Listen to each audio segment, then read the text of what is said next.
అందరికీ శరణార్థులు. Welcome to జనపైలం టీవీ. ఫిరాయింపుదారులకు పదవులు ఉండవు. కాంగ్రెస్ బీఫామ్ పై గెలిచిన వారికే పదవులు.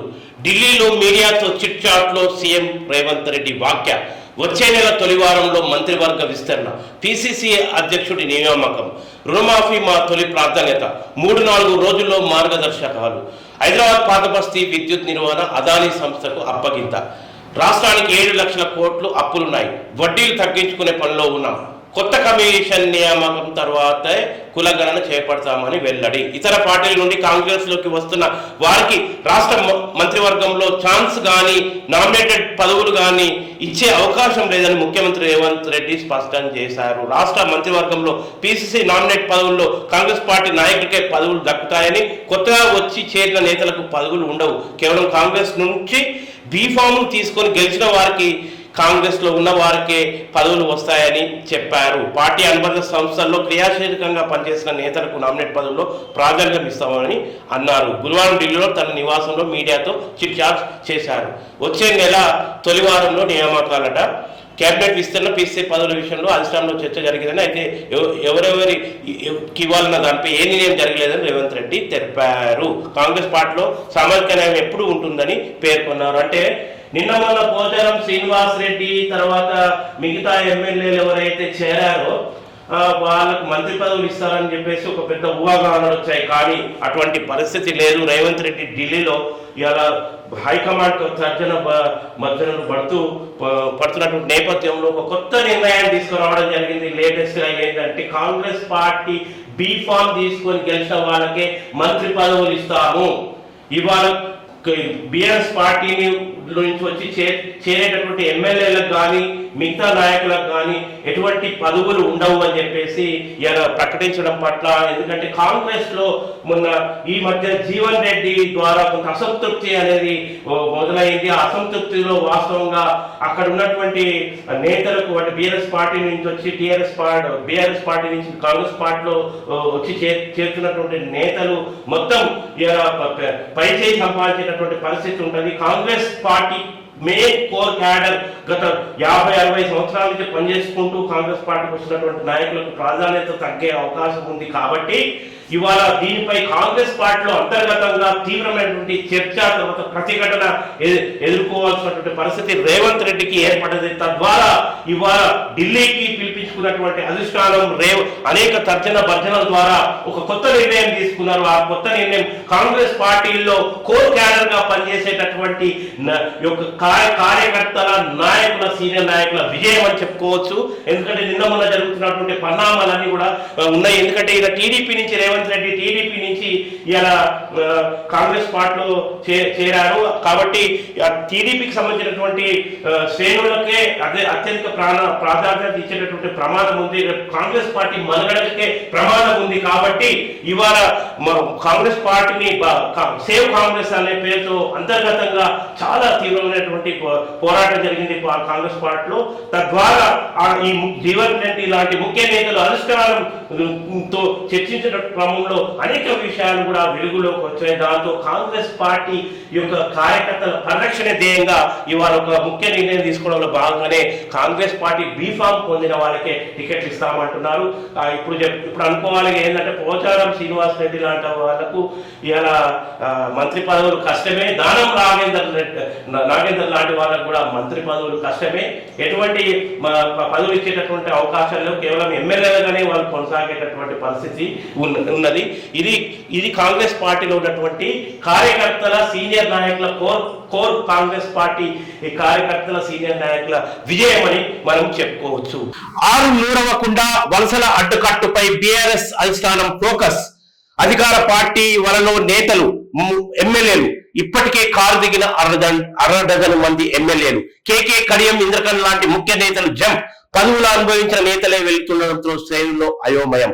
ఎమ్మెల్సీలతో పాటు మరింత మంది నేతలపై కాంగ్రెస్ దృష్టి. కేసీఆర్ అప్రమత్తం. ఎమ్మెల్యేలు, ఎమ్మెల్సీలతో లంచ్ భేటీలు, ద్వితీయ తృతీయ శ్రేణి నేతలతో వరుస సమావేశాలు. రాష్ట్ర రాజకీయాల్లో వలసల రాజకీయం జోరు సాగుతుంది. విపక్ష బీఆర్ఎస్ పార్టీకి చెందిన నేతలకు అధికార కాంగ్రెస్ వల విసురుతుంది. ఇప్పటికీ పలువురు ముఖ్య నేతలు కారు దిగి అస్తం గూటికి చేరుకోగా తాజాగా కాల యాదయ్య చేరడంతో ఇప్పటికీ కాంగ్రెస్ కండువా కప్పుకున్న గులాబీ ఎమ్మెల్యేల సంఖ్య 6కు చేరింది.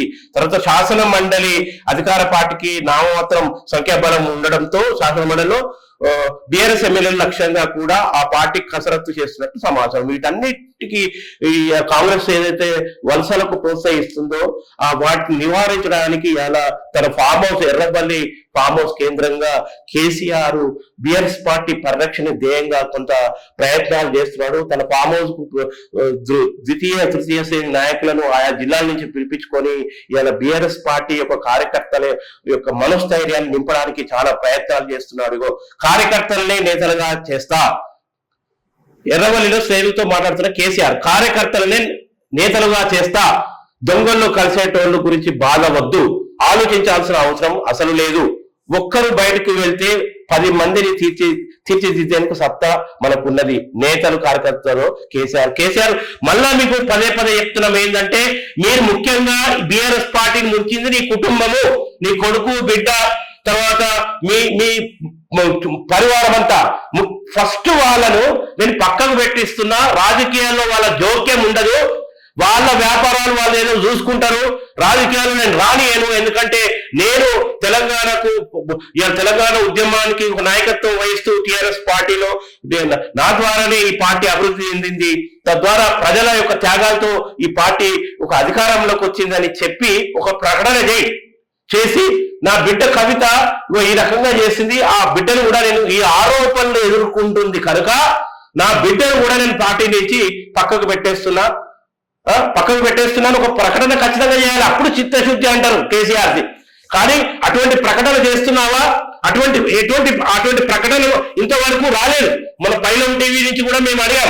ఫస్ట్ నీ బిడ్డ ఒక అవినీతి ఆరోపణలో తిహార్ జైల్లో జాతీయ స్థాయిలో ఒక నేర ఆరోపణలు ఎదుర్కొంటున్నటువంటి పరిస్థితిలో ఇంతవరకు కవితను ఎందుకు బీఆర్ఎస్ పార్టీ నుంచి పక్కకు పెట్టలేదు? తర్వాత ముఖ్యంగా రాజకీయ అవగాహన లేని నీ కొడుకు కేటీఆర్ ను ఇప్పటికీ పార్టీలో ప్రాధాన్యత ఇస్తూ నీ తర్వాత పొజిషన్ కేటీఆర్ పోషిస్తున్నారు. కేటీఆర్ కు నిజమైనటువంటి రాజకీయ సైద్ధాంతిక అవగాహన లేదు. అది మేము గమనిస్తున్నాం తెలంగాణ ఉద్యమకారులుగా. ఇలా ఏమున్నా నీ వారసత్వంతో నీ కొడుకు అమెరికా నుంచి ఇక్కడ తెలంగాణ ఉద్యమం బలపడ్డప్పుడు, తెలంగాణ త్యాగాల ఉద్యమాలకు ఊపిరి లూది ఇలా తెలంగాణ ఉద్యమం బలపడ్డప్పుడు, ఆ ఉద్యమానికి ఒక రాజకీయ పార్టీ అవసరం ఏర్పడ్డప్పుడు తెలంగాణ ప్రజల త్యాగాలతో, అమరవీరుల త్యాగాలతో ఆ టీఆర్ఎస్ పార్టీ నిర్మాణమై జోరందుకు ఉద్యమం ఊపందుకున్నటువంటి వేళ రేపు అధికారంలోకి రాబోతుంది టిఆర్ఎస్ పార్టీ అని చెప్పేసి నీ కొడుకు అక్కడ నౌకరీ చేస్తాడు, అమెరికా నుంచి ఇక్కడికి వచ్చేసిండు. అటువంటి ఆయన తెలంగాణ ఉద్యమ పునాదుల్లో ఆయన భాగస్వామ్యం అయి లేడు. ఆ ఫస్ట్ అధికారం త్వరలో వస్తుంది, ఆ వచ్చినప్పుడు మేమే ఇక్కడ రాజులమని చెప్పేసి భావంతో వాళ్ళ ఫోకస్ కావడం జరిగింది ఇక్కడ. అందుకే చెప్తున్నాం ఏంటంటే ఇవాళ తెలంగాణ ఉద్యమకారుల చేతిలో మీ పార్టీ పెడితే, కార్యకర్తల చేతిలో మీ పార్టీ నాయకత్వాన్ని పెట్టి నువ్వు ఒక పెద్ద మనిషిగా అట్లా ఉండి పార్టీని నడిపిస్తే, బంధు ప్రీతి నాకు లేదు, నా బిడ్డను కొడుకును అల్లుళ్లను నేను పక్కకు పెట్టేస్తున్నా, ఇవాళ ప్రాధాన్యంగా మొత్తం నేను రెక్టిఫై చేస్తున్నా, దిద్దుబాటు చేస్తున్న పార్టీని. ఎందుకంటే ఈ పార్టీని ముంచింది నా వారసులే, త్యాగాలతో ఊడుకొని వచ్చినటువంటి పార్టీ ఇలా 2 సార్లు ప్రజలు నమ్మి అధికారం ఇస్తే దాన్ని మొత్తం దుర్వినియోగం చేసింది నా కుటుంబ సభ్యులే, నా పరివారమే అని గుర్తించి ఆ బహిరంగ ప్రకటన చేసి నీ కొడుకు బిడ్డ కేటీఆర్ కవితలను మిగతా పరివారాన్ని పక్కన పెడుతున్నాను, నాకు నా తెలంగాణ ప్రజలే ముఖ్యం, నా బీఆర్ఎస్ పార్టీ కార్యకర్తలే ముఖ్యం, నా పార్టీ కార్యకర్తలే ప్రాధాన్యత ఇస్తా. ఇలా టిఆర్ఎస్ నుంచి వెళ్ళిపోయినటువంటి అగ్రశ్రేణి టిఆర్ఎస్ పార్టీ వ్యవస్థాపక సభ్యులను కూడా నేను తీసుకొస్తా, వాళ్ళకు పార్టీ పగ్గాలు ఇస్తా అని ఒక ప్రకటన చేయి. నిన్ను అప్పుడు తెలంగాణ జాతిపితగా కూడా అనే పరిస్థితి ఉంటది రేపు తెల్లారి. అది చేస్తావా? బంధు ప్రీతిని మర్చి నువ్వు ఆ ప్రకటన చేయి, పక్కకు పెట్టాయి, చలో రేపు ప్రజలు నిన్ను గుండెల్లో పెట్టుకుంటారు. ఎందుకంటే ఇప్పుడు రేవంత్ రెడ్డి ఏదైతే అడుగులు వేస్తున్నాడో అది కొంత ప్రజల్లో ఇప్పుడు అనుమానాలు వస్తున్నాయి. ఎందుకంటే రుణమాఫీ ఇంతవరకు చేయలేదు, రైతు భరోసా అని చెప్తున్నాడు, కానీ రైతు భరోసాను జాప్యం చేస్తున్నాడు. రైతులు ఇప్పటికీ అప్పులు తెచ్చుకొని ఇలా దుక్కులు దున్నుకుంటున్నారు. రేపు రేవంత్ రెడ్డి ఇచ్చేటటువంటి రైతు భరోసా అనేది రేపు వడ్డీకి పోయేటటువంటి పరిస్థితి ఉంది. చూడండి, మండలాల్లో పోయి చూస్తే తెలుస్తుంది. కాబట్టి ఇచ్చిన మాట తప్పింటూ జాప్యం చేసిండు రేవంత్ రెడ్డి. ఈ ఖరీఫ్ సీజన్కి ఇంతవరకు ఏలే. అదే కేసీఆర్ ఉన్నప్పుడు మాకు ఇచ్చిండయ్యా అని యాద్ చేస్తున్నారు రైతులు ఇప్పుడు. కాబట్టి ఒక మొదటి వైఫల్యం రేవంత్ రెడ్డిది రైతు భరోసా కాడ వైఫల్యం, జాప్యం అని కూడా చెప్పుకోవచ్చు. కుంటి సాకులు చెప్తున్నావు. పోయినసారి ఇచ్చినావు కదా పోయిన పంటకు, మరి ఈ పంటకు యథాతథంగా ఇచ్చి నువ్వు దానికి స్టడీ చేసుకో, గ్రామాలలో ఎట్లుండాలి, విధి విధానాలు ఏంది అని ఆ కమిటీ అసెంబ్లీ చర్చ చేసుకోవాలి. అంటే ఇయ్యడం అనేది ఇయ్యాలి కదా. కాబట్టి రేవంత్ రెడ్డి వైఫల్యాన్ని అందిపుచ్చుకొని బీఆర్ఎస్ పార్టీని తెలంగాణ ఉద్యమకారుల చేతిలో పెట్టి ఇవాళ కేసీఆర్ ఒక పెద్ద మనిషి లాగా అండగా బీఆర్ఎస్ పార్టీకి నిలబడితే రేపు ఒక ప్రశ్నించే గొంతుకలుగా ఇవాళ కాంగ్రెస్ పార్టీకి ప్రశ్నించే గొంతుకలుగా సురకత్తులుగా బీఆర్ఎస్ పార్టీ తయారయ్యేటటువంటి పరిస్థితి ఉంటది కనుక మీరు ఆ పని చేయండి. తెలంగాణ ఉద్యమకారులందరూ కూడా మీకు వెన్నంటి ఉండేటటువంటి పరిస్థితి ఉంది. ఒకసారి 2 సార్లు మిమ్మల్ని నమ్మి గెలిపించారు, గుండెల్లో పెట్టుకొని గెలిపించారు తెలంగాణ ప్రజలు. కానీ నీ కుటుంబం, నీ కొడుకులు బిడ్డలు చేసిన అవినీతి విషయంలో ఇలా నిన్ను బదనాం చేసినటువంటి పరిస్థితి. ఇప్పటికైనా పెద్ద మనిషి నువ్వు ఈ విషయాన్ని మరీ చెప్తున్నా, నువ్వు అందరినీ పిలిపించుకో ఉద్యమకారులను నీ యొక్క ఫామ్ హౌస్. ఎందుకంటే ఆనాడు తెలంగాణ ఉద్యమానికి ఊపిర్లు ఊది జైల పాలై అనేక కష్టాలు, నిర్బంధాలు, పీడీ యాక్టులు ఎదుర్కొన్నటువంటి ఉద్యమకారులను పిలుచుకొని ఒక పెద్ద పార్టీగా నువ్వు శక్తివంతంగా తయారు చేసి మన తెలంగాణ యొక్క పార్టీగా నిలబడితే నిన్ను చరిత్రలో నిలుపుకుంటారు. లేకపోతే కుటుంబానికే పరిమితం అవుతాయంటే మాత్రం కష్టం. ఇది కేసీఆర్ కు మేము చెప్పదలుచుకున్నాం. కేసీఆర్ గారు ఈ వార్త మీ వరకు కూడా పోవాలి. కుటుంబానికి పరిమితం చేయండి, కుటుంబ ఊబిల నుంచి రండి. ఎందుకంటే వాళ్ళు బాగా సంపాదించుకున్నారు తరతరాలుగా. వారి పిల్లలు అందరూ మీ మన్మని కాలేజీకి మంచిగా ఎక్కువ కూడబెట్టి ఉన్నారు. వాళ్ళు మంచిగానే ఉన్నారు, సెటిల్ అయిపోయారు. ఇప్పుడు వాళ్ళకి రాజకీయాలు అవసరం లేదు. మేము చెప్తున్నాం, ఇక్కడ రాజకీయాలు ఎవరికి అవసరం? తెలంగాణలో త్యాగాలు చేసిన ఉద్యమకారులకు రాజకీయాలు అవసరం. ఇవాళ తెలంగాణ ప్రజలకు, సామాన్య ప్రజలకు, బీఆర్ఎస్ పార్టీ కార్యకర్తలు, బీఆర్ఎస్ పార్టీని నమ్మిన త్యాగం చేస్తూ మొదటి నుంచి వస్తున్నటువంటి బీఆర్ఎస్ పార్టీ కార్యకర్తలకు ఇవాళ రాజకీయాలు అవసరం. కాబట్టి కుటుంబ నేపథ్యాన్ని వదిలి తక్షణం మీరు ఇటువైపు అడుగులేసి కార్యకర్తలకు మేలు చేస్తే ఇంకా బాగుంటుందని మనం చెప్తాము. ఇంకోటి, ఎక్కడా పక్షపాతం లేదు. విద్యుత్ ఒప్పందంపై నిష్పక్షపాతంగానే జస్టిస్ నరసింహారెడ్డి కమిషన్ విచారణ. హైకోర్టులో ఏజీ సుదర్శన్ రెడ్డి వాదనలు. ఎంక్వైరీ కమిషన్ పేరుతో జ్యుడిషియల్ కమిషన్ వేయడం చట్టవిరుద్ధం వల్ల కేసీఆర్ తరపు న్యాయవాది ఆదిత్య సోంది పిటిషన్ విచారణకు అనుమతించాలని విజ్ఞప్తి. వాదనాంతం తీర్పు రిజర్వ్ చేసిన సిజే ధర్మాసనం అని చెప్పేసి ఒక వార్త ఒక్కటి అంటున్నా. ఏంటంటే ఈ రోజు న్యాయస్థానం కూడా ఏమంటుందంటే ప్రజల ముందు ఎటువంటి దాపరికం లేకుండా విషయాలు వెల్లడిస్తే తప్పేముందని చెప్పేసి ప్రభుత్వం తరఫున న్యాయవాదులు కూడా అక్కడ హైకోర్టు ముందు అడిగినటువంటి పరిస్థితి. వాస్తవం ప్రజలంగా, తెలంగాణ ప్రజలంగా మనం అందరం ఏమంటున్నామంటే ఏదైతే విద్యుత్ కొనుగోళ్లలో అక్రమాలు జరిగాయో, ఇతర రాష్ట్రాల నుంచి విద్యుత్ కొనుగోలు అక్రమాలు జరిగాయి, తర్వాత యాదాద్రి థర్మల్ ప్లాంట్ విషయంలో ఏదైతే అవకతవకలు జరిగాయో ఆ విషయంలో ఎంక్వైరీ కమిషన్ వేసినప్పుడు ఆ కమిషన్ కొన్ని వివరాలు, వాస్తవాలను వెల్లడిస్తున్నప్పుడు అది ప్రజలకు తెలుస్తున్నాయి. దాని అనుమానాలను నివృత్తి చేస్తూ నువ్వు హైకోర్టుకు పోయే కన్నా ముందు ప్రజాక్షేత్రానికి వచ్చి, అయ్యా ప్రజలారా, ఇలా నేను హైకోర్టుకు పోయే కన్నా ముందు నా మీద అభియోగాలు చేసినా నేను ఆ కమిషన్ ముందుకు వెళ్తున్నా, వెళ్ళి నీ తప్పు అని నువ్వు అక్కడ ఆర్గ్యూ చేస్తే బాగుంటుండే కదా కేసీఆర్, కానీ నువ్వు ఆ పని చేసినావా?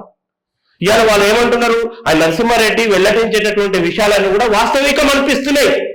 కవిత తిహార్ జైల్లో కూర్చున్నప్పుడు ప్రతి అవినీతిలో కొంత నీ తలకాయ ఇన్వాల్వ్ నీ పరివారం యొక్క తలకాయలు ఇన్వాల్వ్ అయినప్పుడు నీ మీద అనుమానం వస్తుంది. ఇప్పుడు ఒకవైపు పార్టీ పరిరక్షణలో నువ్వు మునిగి తేల్చున్నావు, కానీ ఇక్కడ ఏదైతే రిటైర్డ్ జస్టిస్ నరసింహారెడ్డి ఏ విషయాలైతే తన ఎంక్వైరీ ద్వారా కొంత మీకు విషయాలు నోటీసులు పంపారా, నోటీసులు తీసుకొని నువ్వు ఎందుకు ఇంతవరకు హాజరు కాలేదు? ఇలా మరో జాప్యం చేయడానికి హైకోర్టుకు వెళ్ళావా? ఇవాళ హైకోర్టుకు వెళ్తావు, రేపు సుప్రీం కోర్టుకు వెళ్తావు. ఈ మొత్తం ఇది ఒక జాప్యం జరుగుతుంది, జాప్యం పుణ్యకాలం కాస్త ముగుస్తుంది, ప్రజలు మర్చిపోతారని అనుకుంటున్నావా? కాబట్టి కమిషన్ ఈ ప్రభుత్వం వేసిన కమిషన్ కొన్ని విషయాలు అడుగుతుంది. నేను అడిగినప్పుడు ప్రజల ముందు ఆ కమిషన్ ఎప్పుడైతే ప్రెస్ మీట్ పెట్టి వెల్లడించిందో అప్పుడే నువ్వేం చేయాలి? రేపు తెల్లారి నేను కమిషన్ ముందు పోతున్నా, అనుమానాలన్నింటినీ నివృత్తం చేస్తా అని చెప్పి పోవాల్సింది. కానీ అట్లా పోలేదు నువ్వు. ఆయన మిగతా బీజేపీకి ఫేవర్ కమిషన్ జస్టిస్ నరసింహారెడ్డి అని అంటున్నావు, రిటైర్డ్ జస్టిస్.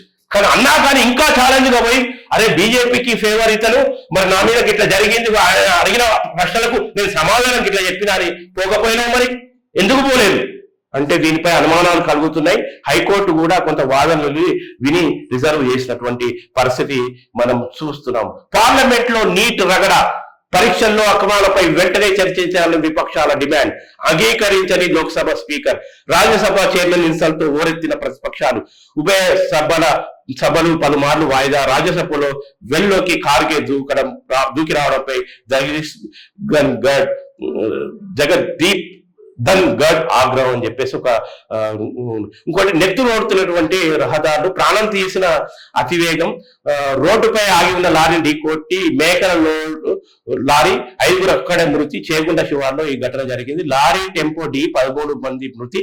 కర్ణాటకలోనే హవేరీ జిల్లాలో రోడ్డు ప్రమాదం చెప్పేసి 2 ప్రమాదాల గురించి ఇవాళ ఉంది. ఇంకోటి ధరణి గురించి మనకు సాక్షి పత్రికలో ఒక ముఖ్యమైనటువంటి వార్త వచ్చింది. రూటు మారిన జర్నీ అదే. ధరణి దరఖాస్తు పరిష్కారంలో ఒక్కడిగే ముందుకు. ఏ దరఖాస్తు వచ్చినా తహసీల్దార్కు కనపడే ఆప్షన్ అందుబాటులోకి. మిగిలిన ప్రక్రియ అంతా యథాతథం. తహసీల్దార్ నుండి కలెక్టర్ వరకు చక్కర్లు కొట్టాల్సిందే. ఆన్లైన్ ఆఫ్లైన్ పేరిట మొత్తం 4 సార్లు కిందికి పైకి తిరగాల్సిందే.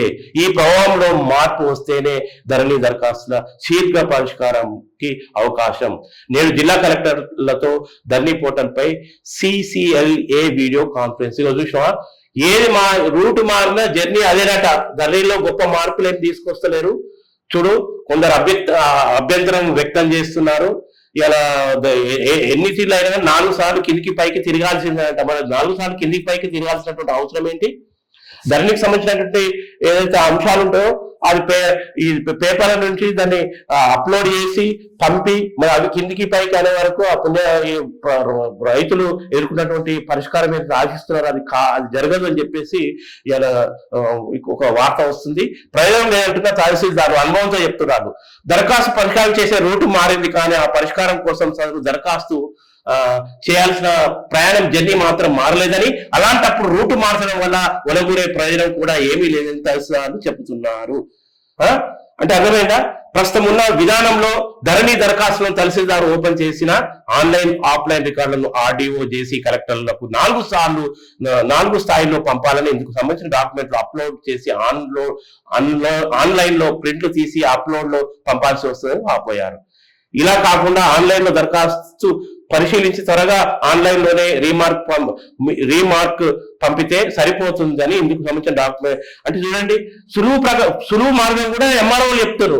MRO సజెషన్ తీసుకొని ధరణిని చక్కదిద్దాల్సినటువంటి బాధ్యత ఇలా ఈ ప్రభుత్వంపై ఉంది. MROలు తమ అనుభవాన్ని కూడా చెప్తున్నారు. కాబట్టి ఇంకా సులువుగా ధరణి యొక్క దరఖాస్తుల పరిష్కారానికి ఇంకా ప్రభుత్వం తీసుకోవాల్సినటువంటి అవసరము ఎంతైనా ఉన్నది. నేడు వరంగల్కు ముఖ్యమంత్రి రేవంత్ సీఎం అయ్యాక తొలిసారి ఓరుగల్లో పర్యటన. సీఎం రాక సందర్భంగా భారీ ఏర్పాట్లు అని చెప్పేసి ఒక వార్తా కథనం మనం చూస్తున్నాం. ఇలా మొదటిసారిగా ముఖ్యమంత్రి వరంగల్ను పర్యటిస్తున్నటువంటి వార్తా అంశాన్ని మనము చూసాము. మరొక ముఖ్యమైన అంశం, ఎందుకీ ప్రజాస్వామ్యం పతనం? భారతదేశం ప్రపంచ ప్రజాస్వామ్యకే మాతృక అని మోదీ కొద్ది సంవత్సరాల క్రితం సగర్వంగా ప్రకటించారు. ఆ మాట చారిత్రకంగా వాస్తవమని ఏ చరిత్రకారుడు కూడా అన్నట్లు లేదు. ఆధునిక సమాజాలు స్థిరపడినా కొద్ది ఆధునిక ప్రజాస్వామ్యాల దశ మొదలైంది. ఇలా అటువంటి ప్రాంతాల్లో భారతదేశం కూడా ఒకటవడంతో సందేహం లేదు. ప్రపంచ ప్రజాస్వామ్యం 1000 ఏళ్లుగా రూపుదిద్దుకున్న చరిత్రలో భారత భూమి భాగస్వామ్యం ఉండడం గర్వించదగ్గ విషయం. అయితే వీడెం ప్రకారం ప్రపంచ ప్రజాస్వామ్య దేశాల ర్యాంకింగ్స్ లో ఇండియా స్థానం 104. అయ్యా, మోడీ ఏడుబడిలో ఇండియా స్థానం, ప్రపంచ ప్రజాస్వామ్య దేశాల ర్యాంకింగ్ స్థానంలో ఇండియా స్థానం 104.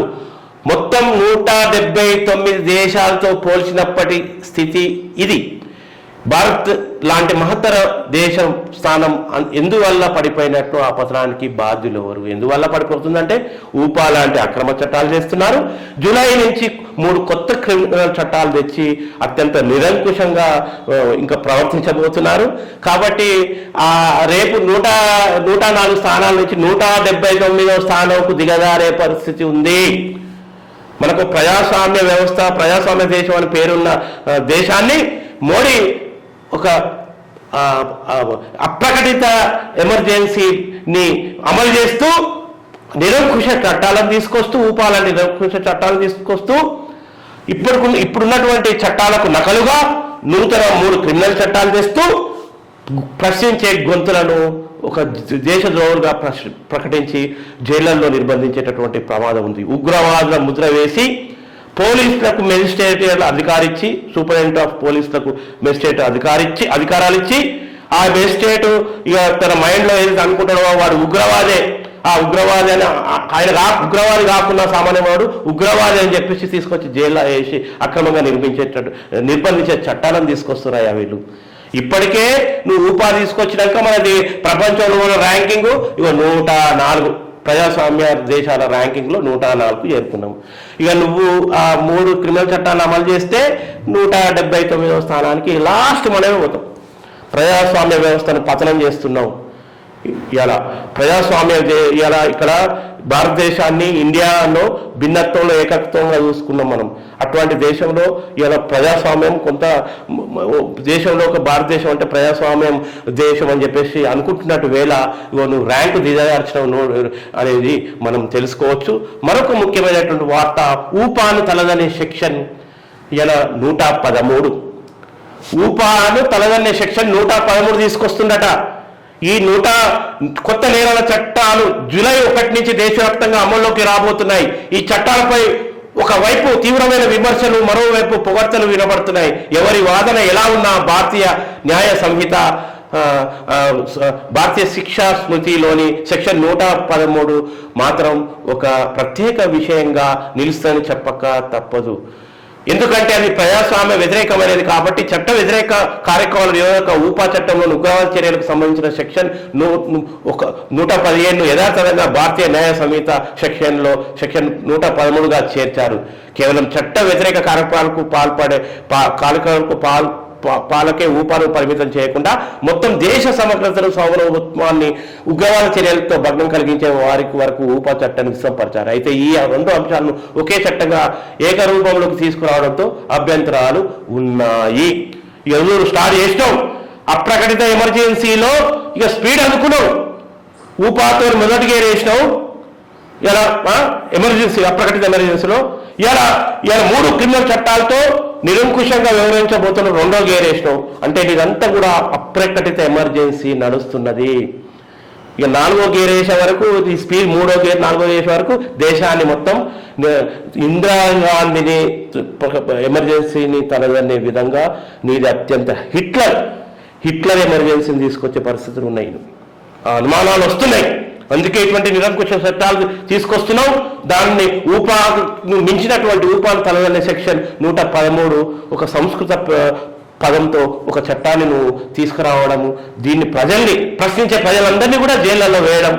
ఇక ఆ ఎస్పీ గారు ఏదైతే భావిస్తాడో సూపరింటెండెంట్, ఆయన మేజిస్ట్రేట్ అధికారాలు ఇస్తున్నారు కదా, ఇక ఆ మేజిస్టర్ అయ్యవారు ఎవరు దేశద్రోహి, ఈయన దేశద్రోహి అందాం ఎందుకంటే ఈయన బీజేపీని విమర్శిస్తున్నాడు, ఈయన దేశద్రోహి అందాం ఆదానిని విమర్శిస్తున్నాడు ఎందుకంటే ఆదాని దగ్గర ఆదాని ప్రజలు వచ్చే మోడీ కాబట్టి ఇక ఆదాన్ని విమర్శిస్తున్నాడు, ఈయన ఇట్లా చేస్తున్నాడు అని చెప్పేసి ఆ ఎస్పీ గారుకి ఒక ముచ్చట ఆర్ఎస్ఎస్ ప్లస్ బీజేపీ పార్టీలు ఫోన్ చేస్తే కథం అదే పలానోడు ఉగ్రవాదిపై ముద్రేసుకొని రండి అని చెప్పేసి కేసు ఫైల్ చేసి తీసుకొచ్చి లాకప్లో వేసుడేగా.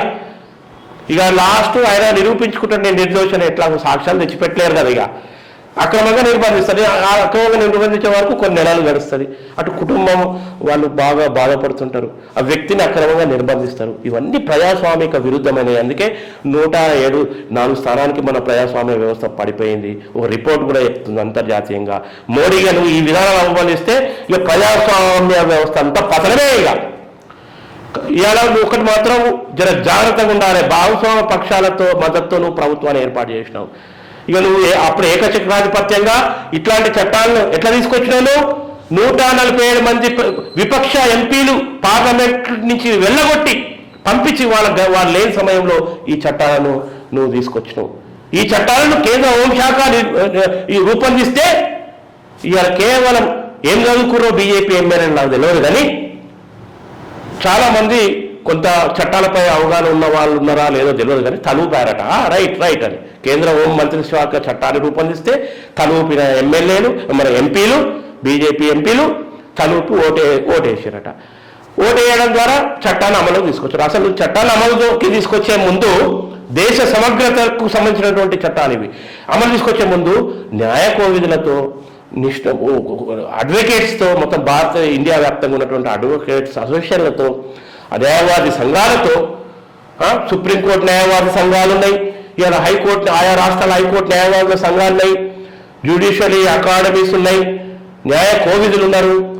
తర్వాత ప్రజలు చైతన్యంతో కూడుకున్నటువంటి ప్రజలు అందరిలో చర్చ చేయకుండా ఒక అడ్డదారిలో ఈ చట్టాలు తీసుకొచ్చి అమలు చేయాలని చూస్తున్నాం. ఇప్పటికైనా చంద్రబాబు ఇలా ఎన్డీఏలో భాగస్వామ్యం ఉన్నావు, తక్షణం ఈ చట్టాలు అమలు కాకుండా చూడాల్సినటువంటి బాధ్యత నీది. నితీష్ కుమార్ది కూడా ఇదే బాధ్యత నెరవేర్చాలి. ఇలా ఎన్డీఏ భాగస్వామ్య పక్షాలు ఏవైతే లౌకిక పార్టీలు ఉన్నాయో మీరు కూడా అటువైపు కొట్టుకోపోకండి. ఈ చట్టాలను వ్యతిరేకించాల్సినటువంటి బాధ్యత మీపై ఉంది. రేపు నిర్బంధం మోస్తే బీజేపీని వ్యతిరేకించే వాళ్ళు ఎవరైనా కావచ్చు, టీడీపీ కార్యకర్తలైనా కావచ్చు, టీడీపీ నాయకుడైనా కావచ్చు, ఆఖరికి చంద్రబాబు నాయుడే కావచ్చు, ఇవాళ నితీష్ కుమారే కావచ్చు, పవన్ కళ్యాణే కావచ్చు, వాళ్ళను కూడా జైల్లో వేసే ప్రమాదం ఉంది. అందుకే ఇవన్నీ మీకు కూడా ఇది కష్టమే. ఇట్లాంటి నిరకుశ చట్టాలు తీసుకురావడం అనేది చాలా కష్టం అనే విషయాన్ని కూడా గమనించాల్సి ఉంటుంది. ఆదాపు హైదరాబాద్లో ఆజ్కి బాత్. కీచకులుగా ఖాకీలు శాంతి భద్రతను కాపాడే రక్షక భటులే భక్షక భటులై వృత్తికి మాయని మచ్చగా నిలుస్తున్నారు. అత్యాచారాలు, భూ కబ్జాలు, సెటిల్మెంట్లు, మాఫియాతో సంబంధాలు, రౌడీ షీటర్లతో స్నేహబంధాలతో పోలీసుల పట్ల సమాజంలో నమ్మకం పోతుంది. కొద్దిమంది పోలీస్ అధికారుల తీరు సభ్య సమాజంకి తలవంపులు తెస్తుంది. కంచె చేను మేసేలాగా ఉంది పోలీసుల తీరు. పోలీస్ వ్యవస్థలో ప్రక్షాళన రావాలి, అవినీతి అక్రమాలు తగ్గాలి, రాజకీయ నాయకుల జోక్యం తగ్గాలి, పోలీసు అధికారుల తీరులో మార్పు రావాలి, అసాంఘిక శక్తుల ఆట కట్టించాలని చెప్పేసి కామెడీ సతీష్ రెడ్డి మంచిగా రాసిండు. వాస్తవం ఇలా అక్షరం పొల్లు పోకుండా ఏదైతే చెప్పిండో అది వాస్తవం. రౌడీ షీటర్లతో స్నేహస్తాలు చేస్తూ సాయంత్రం కాగానే కొందరు సిబ్బంది రౌడీ షీటర్లతో బార్లలో కనిపిస్తున్న దృశ్యాన్ని కూడా ప్రత్యక్షంగా చూడడం జరిగింది. పోలీస్ స్టేషన్లో సెటిల్మెంట్లకు అడ్డాలుగా రౌడీ షీటర్ల మీద ఉన్నటువంటి కార్పొరేటర్లు కౌన్సిల్లో వాళ్ళ కింద ఉండేటటువంటి ఒక రౌడీ షీటర్ని ఒక గూండాను పెట్టుకుంటారు అన్నట్టు. ఆ గూండా ఏం చేస్తాడు, చలో ఆ కార్పొరేటర్ ఏం ఫీల్ అవుతాడు, నా మనిషి మీద ఈయన కూడా వాలొద్దు అని ఒక ప్రెస్టేజ్గా తీసుకుంటాడు. పోలీస్ స్టేషన్లో ఆ యొక్క సదరు ప్రజాప్రతినిధి మనిషి ఇలా మొత్తం పెత్తనం చేసేటటువంటి పరిస్థితి. ఆయన మీద రౌడీ షీట్ కూడా ఉంటుంది. కానీ లోపకారి ఏంటంటే సెటిల్మెంట్ల కాడ కొన్ని అమామ్యాలు ఇప్పించినప్పుడు అప్పుడు సన్నిహిత అవుతారు రౌడీ షీటర్. అంటే ఇట్లాంటి వ్యవస్థ ఉంది. సామాన్యుల మీద మళ్ళీ ఇవే రౌడీ ముఖాలు బెదిరించేటటువంటి వ్యవస్థ ఉంది. మళ్ళీ పోలీసులు మా అంటున్నారు ఏమో మాకు తిరుగులేదని. ఇది పట్టణాల్లో జరుగుతుంది. గ్రామాల్లో అయితే ఇంకా అధ్వానంగా ఉంది. ఇక పట్టణాల్లో కొంత చైతన్యం ఉన్న, గ్రామాల్లో అంత చైతన్యం లేదు. ఆడ ఎన్నికటి పోలీస్ పట్టణ రాజ్యమేనయ్యా పోలీస్ స్టేషన్ అంటే. ఊరికి ఒక పెత్తందారి, పెద్దరికం చేసే పీతరి గద్ద ఒక పెత్తందారి ఉంటాడు. ఆ పెత్తందారి చేతిలో ఆ పోలీస్ స్టేషన్ ఉంటుంది. ఆ పోలీస్ స్టేషన్లో ఆ ఊర్లో అన్నదమ్ములకు కానీ ఇంకెవరికైనా గొడవలు జరిగితే తగాదాలు జరిగితే లేకపోతే ఇదే పెత్తందారి కొట్లాటలు కూడా సృష్టిస్తారు. అది జరిగితే వాళ్ళు కొట్టుకున్న వాళ్ళు అరే ఒక పక్షం వస్తారు పెత్తందారి దగ్గరికి రాగానే ఏం చేస్తారు, సార్ మామూలు తీసుకొని వస్తున్నా ఇక నీకు కూడా గింత ఉంటుంది అని చెప్పగానే రాకే తీసుకురండి అంటాడు. తీసుకురాగానే ఈడేం చేస్తాడు, మరి గింత అడుగుతుండు సారు మరి ఏం సంగతి అని అంటాడు. అనగానే వాళ్ళు 50,000 ఏమో ఇస్తారు. ఇక ఆ యొక్క కేసుల స్థాయిని బట్టి ఇక ఏమవుతుంది, ఈయన 10,000 వేసుకుంటాడు. ఎవరు, ఈ పెత్తందారు వేసుకొని ఏం చేస్తాడు, ఆ మిగతా 40,000 వాడి ఇష్టంలో వేసుకుంటాడు, 20,000 వేసుకుంటాడు, 30,000 పోలీస్ స్టేషన్కి పంపుతాడు. ఆ పోలీస్ స్టేషన్లో ఏం చేస్తాడు, కేటగిరీ, ఆ కేటగిరీలో కింది స్థాయిలకు అవి ఇచ్చేస్తాడు, ఎస్ఐ కింద ఇస్తాడు. కథ పోలీసులను ఓన్ చేసుకుంటాడు ఆ పెత్తందారి. అసలు గొడవ సృష్టించేదే ఆ పెత్తందారి, అంటే చట్ట విరుద్ధంగా ప్రవర్తించేది ఆ పెత్తందారి కింద గ్రామాలలో గూండాలు. ఆ గూండాలు ఏమిటో మావాడు లీడరు, మావాడు ఒక జెడ్పీసీసీ, మావాడు ఒక పెద్ద పొజిషన్లో ఉన్నాడు, మేము ఈయన కింద ఉండి గ్రామాల్లో ఎన్ని అరాచకాలైనా చేయొచ్చని అరాచకాలు చేస్తుంటారు. చేసినాక ఉల్టా మా మీద ఇట్లా చేస్తారు దౌర్జన్యం పలానా వల్ల మనుషులు అంటే వీళ్ళ మీద ఉల్టా కేసులు చేపిస్తారు. నిజంగా జరుగుతున్నాయి ఇవన్నీ. కాబట్టి ఇలా పోలీసుల మీద ఇట్లా నమ్మకం పోతుంది.